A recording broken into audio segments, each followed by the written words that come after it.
sir, as the union budget is approaching, the businesses are again planning, strategizing, and there are changes that they are trying to bring into the policy. So there have been recently 4 changes which are recently come up and is expected to come in the coming budgets. What are your views and how do you think it would be impacting the industry? Now that there are practically 4 regulations, they are more so from the perspective that IMS, which was introduced few months back, the industry had this feeling that it needs to have a legal sanctity. And along with that came certain urgent need for certain process to be addressed. For example, credit notes. We all know the kind of challenge it will happen with the kind of operations that we run. And also, government wanted to put a certain amount of discipline into this entire thing.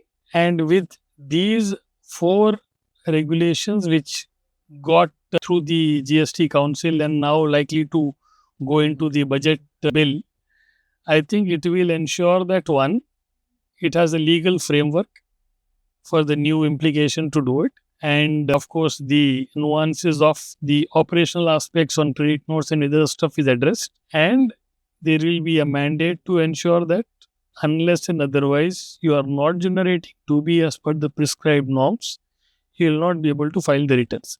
The whole objective around this is to bring transparency into the compliance process.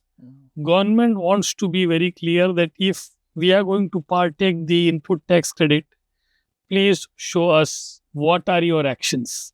Invoice specific. At the end of the day, it is their money which is going back to the industry. And industry has that obligation to get back to them on each and every transaction of what actions they are taking. For the last 7 years, they have been doing it at their end.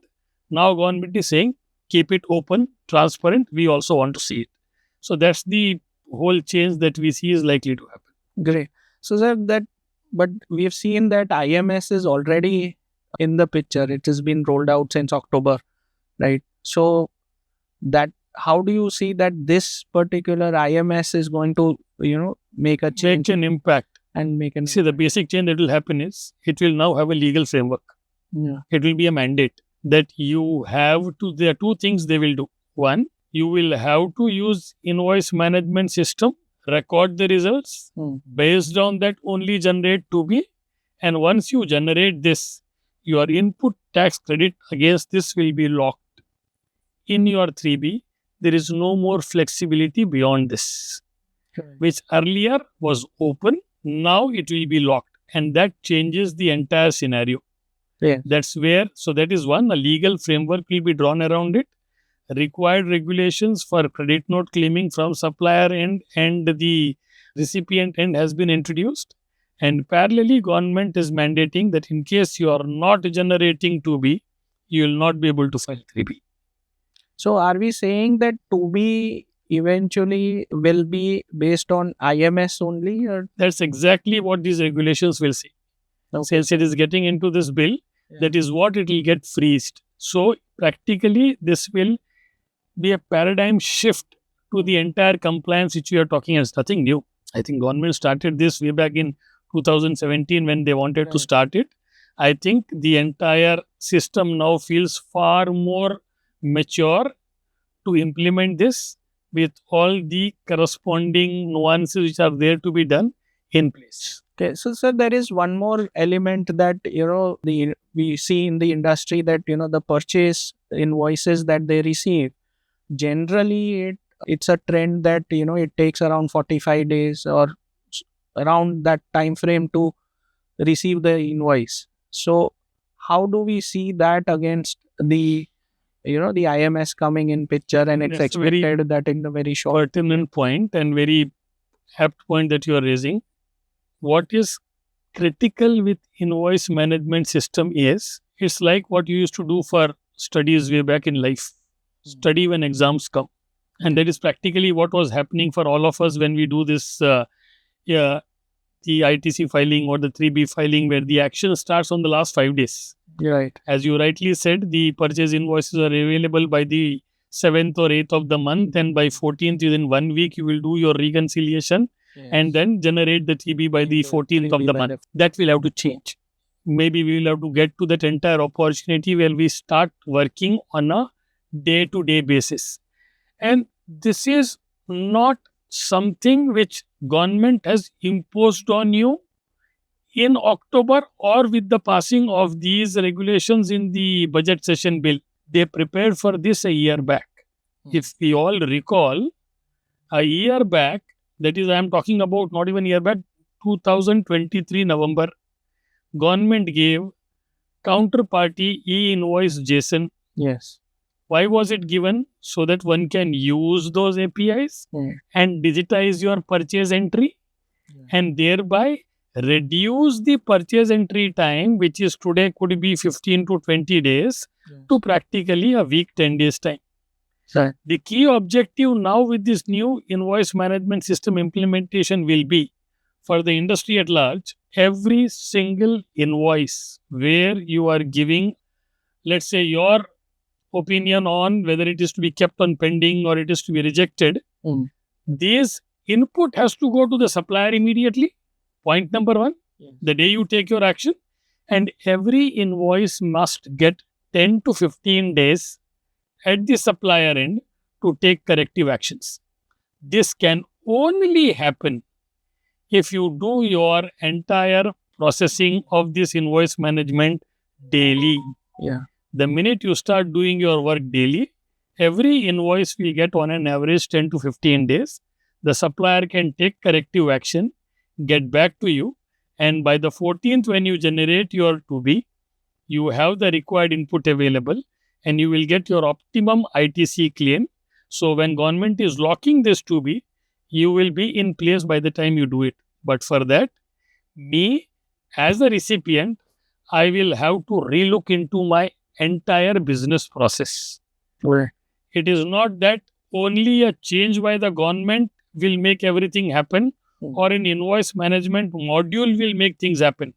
Invoice management module will propagate you, induce you to relook into your business processes, understand each of these points, rework into it and change the process. So that is what it will be.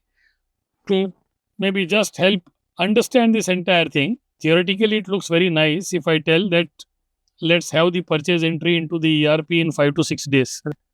Practically, how will it happen? So, if we start from the scratch, the first point is how are we collecting invoices?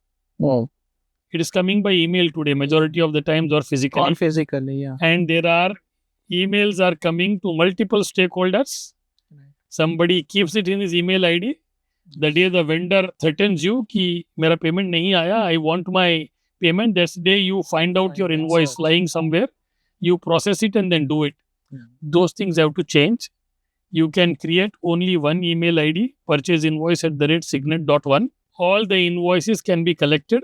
Practically, how much time does it take to collect an invoice? Same time what I am talking to you. Upload a file and then say send. The invoice is with me. That's the time it's taken to collect an invoice.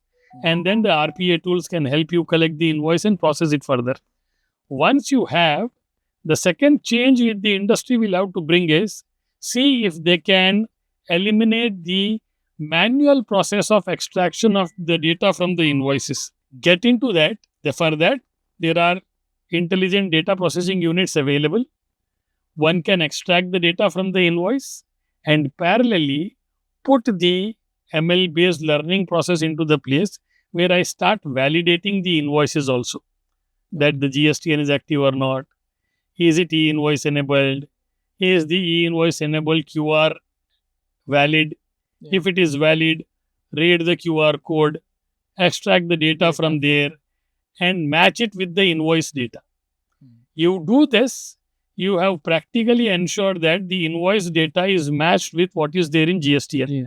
So the QR is e-invoice data, which goes as auto draft GSTR1, same comes to you as 2A. So you can practically match these two.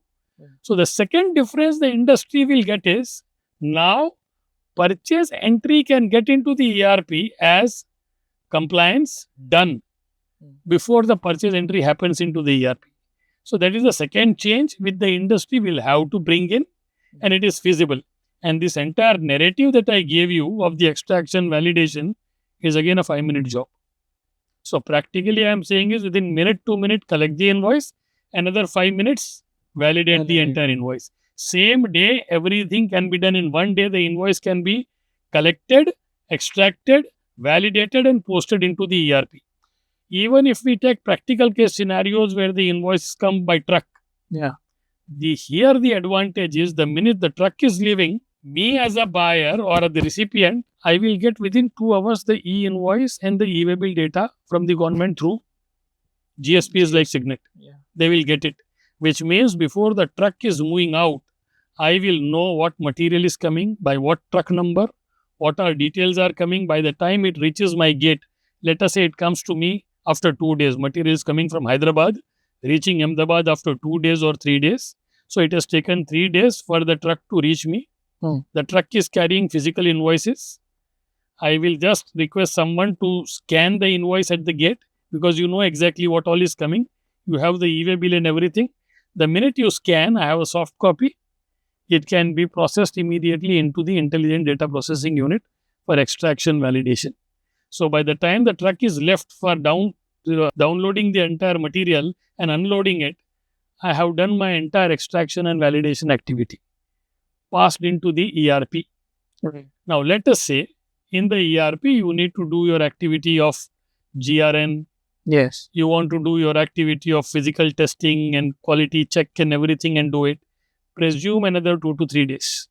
Yeah, it would have a level of approvals. And everything. Let's say take 2 to 3 days for that. Right. So 2 to 3 days for the invoice to reach you. 2 to 3 days for you to, same day you can extract and validate and everything.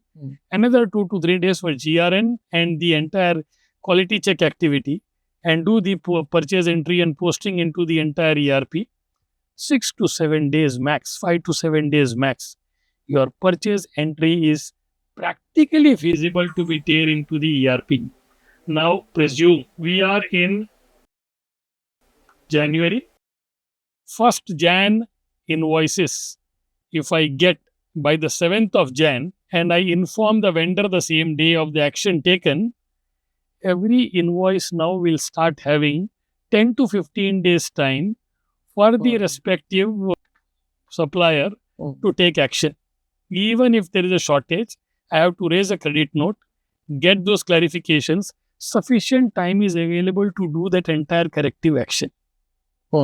That's the requirement. That's where everyone will have to start reviewing their existing processes, change it. The change is required. A business transformation has to come. There are solutioning and technology available which can be implemented, and parallelly, processes will have to change. For example, credit notes. People now give one credit note at the end of the month, pure mahine ka. Boss, that will have to change. You can't live in the past. You will have to get into a new process. You will have to ask your suppliers, please start raising weekly credit note invoices so that I can validate, I can do a reconciliation, I can automate around that and still be on time month on month. And it's feasible. If you do it, every day data is going across. Today again, why it is happening once a month? Because the data comes to the tax guy on the 7th or 8th of the month. He does his reconciliation by 10th or 12th.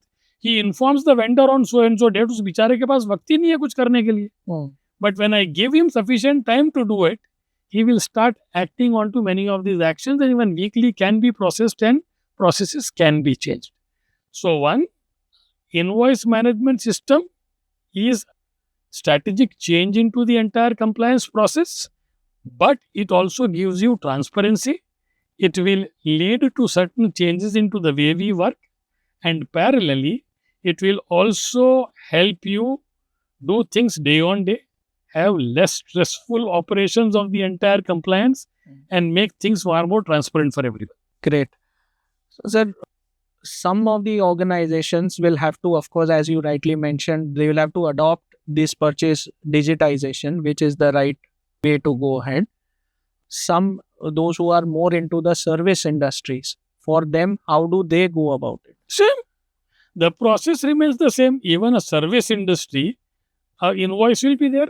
Yeah. Invoice has to come on time. The day they generate. See, the point is, anybody. Let's say if I'm a service. I'm an IT company. I am into service. If I have given you service, what is my first inclination? To raise an invoice and get my money. So nobody would delay. No supplier will delay in generating invoice. The day invoice is generated, we start processing it. The same day you process it, you start validating it. Your job is done. Yeah. And the final stage is with respect to the payments, so that anything where we can do payment automation or something on those lines. So one account payable module is available in every ERP. The only thing which is missing in every ERP is there is no compliance layer. Yeah. Where it would check whether the payment for which I am giving for any invoice, is it compliance with respect to the indirect taxation parts? Is it done 2B, 3B has happened or not? Is it reconciling or not? So there we can help in the sense that we can integrate it with the entire reconciliation module. We can give flags and create a cockpit into the ERP where every invoice is flagged with its compliance history, that it is 2B, 3B enabled. Based on that, payment can be done. If somebody is non-compliant, his GST amount can be held back and the principal amount can be paid off so that the operations are not hampered. So yes, the compliance layer automation can be done along with this to ensure that your account payable module becomes complete along with the compliance layer. Okay. So I've been visiting couple of clients. Today they do everything manually, and some of them they do also a check whether they do only simple check whether the GSTIN is a valid GSTIN or not. That's the only check that is there. But with this automation, I'm sure that would be giving them a more comprehensive. One is it gives you a comprehensive, and second is I think the way we are going into this entire thing, you will at the end of the day need one single tax platform where all your indirect taxation, whatever you're doing, Yes, is done on a single platform, and you are backed by a single tax data warehouse, so that all your data is available in one place, in your control, available to you in the past, and the data accessibility is not person dependent. The more you avoid working on Excels for indirect taxation and do better on systems is what is required, and that is where even government is pushing us to do. IMS is one such example. Wonderful, sir.